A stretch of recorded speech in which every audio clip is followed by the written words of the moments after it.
Dread the thought of delivering tough feedback? You're not alone. Hey everyone, I'm Ann Bedford-Flood, founder of ProSource Staffing, and for 28 years, I've helped leaders recruit, hire, and retain game-changing talent to help them dominate their industry. Today, we're talking performance reviews. Performance reviews can feel uncomfortable, like you're walking into a confrontation instead of a conversation. I remember my first time leading review, I was so worried about saying something wrong that I literally wrote out every word like it was a script. But when done right, they can be the most powerful leadership moment of your year. This video reveals key strategies to navigate difficult conversations during performance reviews and turn them into powerful, positive dialogues that drive growth and engagement. I have coached hundreds of leaders through performance reviews over the last 10 years. Whether you're a new manager or a seasoned leader, stick with me. I'm going to walk you through a clear process to make performance reviews less stressful and way more impactful. Performance reviews aren't just a corporate formality. They're a core leadership responsibility. For employees, they provide clarity on where they stand, direction on how to grow, and recognition for their hard work. For the organization, they create a culture of accountability, alignment with strategic goals, and early identification of issues before they arise and certainly before they can escalate. So let's talk about what reviews are really for, because most companies get this wrong.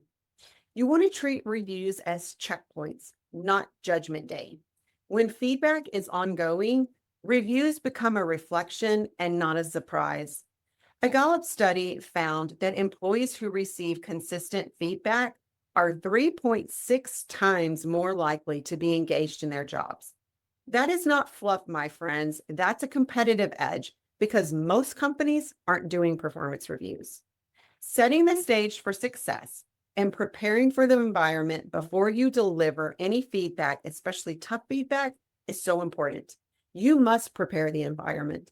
Most performance review failures don't happen during the conversation, they happen before it even begins. So here's how to get it right. Set clear expectations in advance. If your employees don't know what to expect, then how can they possibly meet or exceed expectations? Define what success clearly looks like. Start with current job descriptions and responsibilities. How are they measuring up to metrics and KPIs? What are the behavioral expectations when it comes to teamwork, communication, and timeliness of projects? So here's an example for the metrics and KPIs.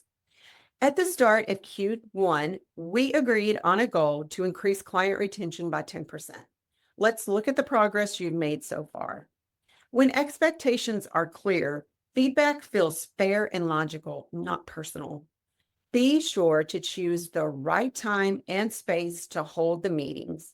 Avoid rushed being in public, like a restaurant, or distracted environments. Choose a quiet location that is private.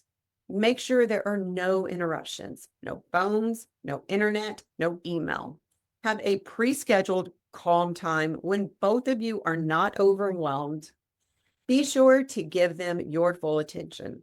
I can't tell you how many times I'm working with a leader when it comes to performance reviews, and they really have no idea what happened in the performance review because they were checked out and not listening. At each performance review, you want to bring data, not drama.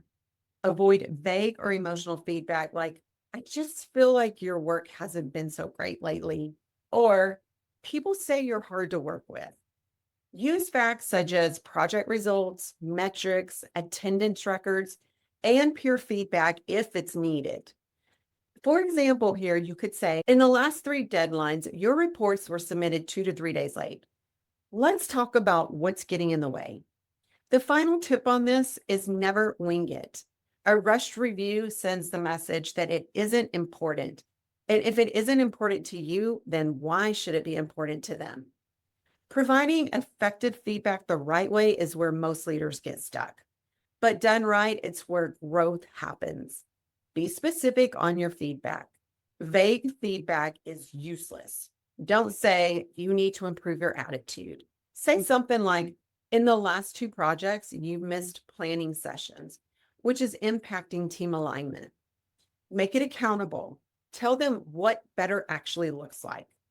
Always answer what's not working, what's working, and what needs to change. For example, if they are running late getting reports to you, then you could say something like, I'd like to see reports submitted 24 hours ahead so we can avoid last minute edits. Use the sandwich method, only if it's genuine though. Here's the truth. Most people misuse this and it comes off as inauthentic. If you don't know what the sandwich method is, this is a method that frames constructive criticism between two layers of positive remarks. So it would look something like this. The strength, you've owned client communication well. Constructive, response time is affecting satisfaction. Encouragement, you've proven you can handle pressure. We can improve this. Lead with curiosity, not with judgment. Ask them, what is your perspective on this? Where do you think the breakdown has been happening? What support do you need from me in order to improve? This invites reflection and ownership. Clear, specific, and empathetic feedback builds performance and it builds trust. The next part, how you close, can make or break the entire conversation. Be sure to engage in open communication. Performance reviews should never be one-sided. This is a two-way street.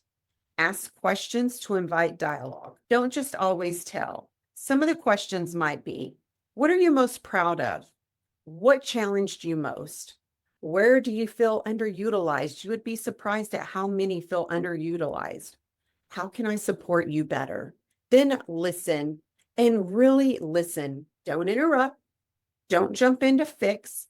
Let silence do the work.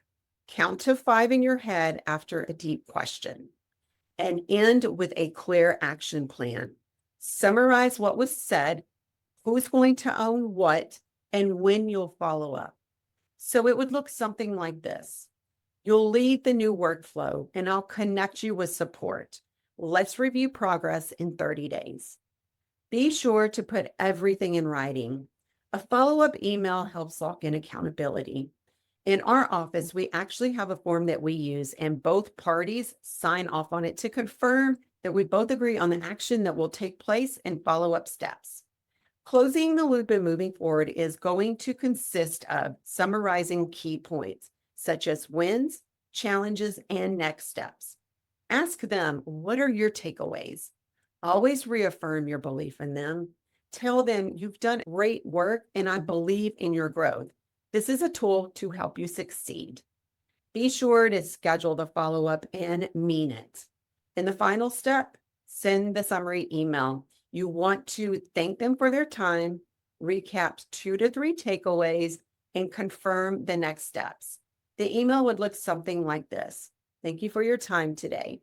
The next step is the new workflow by the 15th, and we'll check in on whatever date it is you agree on. Feedback isn't the end of the story. It is the start of the next chapter. Your words have power. Use them to build confidence, set direction, and ignite performance. Tough feedback doesn't have to feel tough. Done right, it becomes a moment of truth and transformation. Give your team the gift of clarity. Give them a path to grow and give them a leader who tells them the truth with compassion. If this gave you some clarity, drop the word feedback in the comment below and I'll send you over the exact checklist I give all my clients. Please like this video and subscribe to this channel. I would love to hear from you. What's the hardest part of performance reviews for you? Thank you for watching, and I'll see you in the next video.